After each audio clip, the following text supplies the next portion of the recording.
ചിന്നക്കനാൽ ഭൂമി ഇടപാടിൽ ക്രമക്കേട് നടത്തിയിട്ടില്ല എന്ന് മാത്യു കുഴൽനാടൻ MLA. ഏതന്വേഷണ ഏജൻസി വന്നാലും കുഴപ്പമില്ല എന്നും ഒരു ഇഞ്ച് സ്ഥലം പോലും അധികമായി കൈവശം വെക്കുന്നില്ല എന്നും മാത്യു കുഴൽനാടൻ പറഞ്ഞു. അന്ന് ഞാൻ വാങ്ങുന്ന അതിരടയാളങ്ങൾ ഒരു ഇഞ്ച് അങ്ങോട്ടോ ഇങ്ങോട്ടോ കൂട്ടുകയോ കുറയ്ക്കുകയോ ഞാൻ ചെയ്തിട്ടില്ല. ഫെയർ വാല്യൂവിന് മുകളിലുള്ള വിലയ്ക്കാണ് ആധാരം എഴുതിയത്.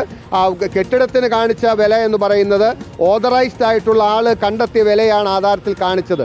വിജിലൻസോ റവന്യൂയോ അല്ലെങ്കിൽ പഞ്ചായത്തോ അല്ലെങ്കിൽ സ്റ്റാമ്പ് രജിസ്ട്രേഷൻ ഡിപ്പാർട്ട്മെൻറ്റോ ആര് വേണമെങ്കിലും അന്വേഷിക്കട്ടെ, എത്ര വേണമെങ്കിലും അന്വേഷിക്കട്ടെ, ഏത് അന്വേഷണത്തിനും സർവാത്മന സ്വാഗതം ചെയ്യുന്നു എന്നാണ് എൻ്റെ നിലപാട്.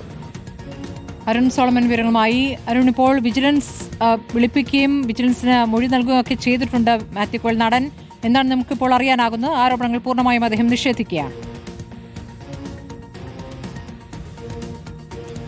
സ്മൃതി, ഇന്നിപ്പോൾ മാത്യു കുഴൽനാടൻ ഈ വിഷയവുമായി ബന്ധപ്പെട്ട് സംസാരിക്കുമ്പോൾ പൂർണ്ണമായിട്ടും ഈ ആരോപണത്തെ നിഷേധിക്കുകയാണ്. കാരണം 2021 ഈ ഭൂമി ഇടപാട് നടക്കുമ്പോൾ തന്നെ ആധാരത്തിൽ ഒരു വിലയും കുറച്ച് കാണിച്ചിട്ടില്ല എന്നുള്ളതാണ് പ്രധാനപ്പെട്ട മാത്യു കുഴൽനാടൻ ഉന്നയിക്കുന്ന ആരോപണം. കാരണം ഇപ്പോൾ വിജിലൻസ് ഈ കേസെടുത്തപ്പോൾ തന്നെ അന്ന് ഈ ഒരു വസ്തുവിനെ ഈടാക്കിയ പണം അത് ആധാരത്തിൽ വില കുറച്ച് കാണിച്ചു എന്നുള്ളതാണ് പ്രധാനമായും ഈ വിജിലൻസ് ഉന്നയിക്കുന്നത്. പക്ഷേ അത് പൂർണ്ണമായിട്ടും വിസമ്മതിച്ചിരിക്കുകയാണ്. മറ്റൊന്ന്, ഈ ഭൂമി ഇടപാട് നടത്തിയപ്പോൾ തന്നെ അതിൽ സർക്കാരിന്റെ ഒരു 50 സെന്റ് അധികം വരുന്ന ഭൂമി ഇതിൽ ഉൾപ്പെടുത്തിയിട്ടുണ്ടെന്നുള്ളതാണ്. നിലവിൽ 1.41 ഏക്കർ വരുന്ന ഈ ഭൂമിയിൽ 1.21 വരുന്ന ഭൂമിയാണ് നിലവിൽ രജിസ്റ്റർ ചെയ്തിട്ടുള്ളത്. അതിൽ 7 സെന്റ് ഭൂമിയിൽ അനധികൃത നിർമ്മാണം നടക്കുകയാണ്.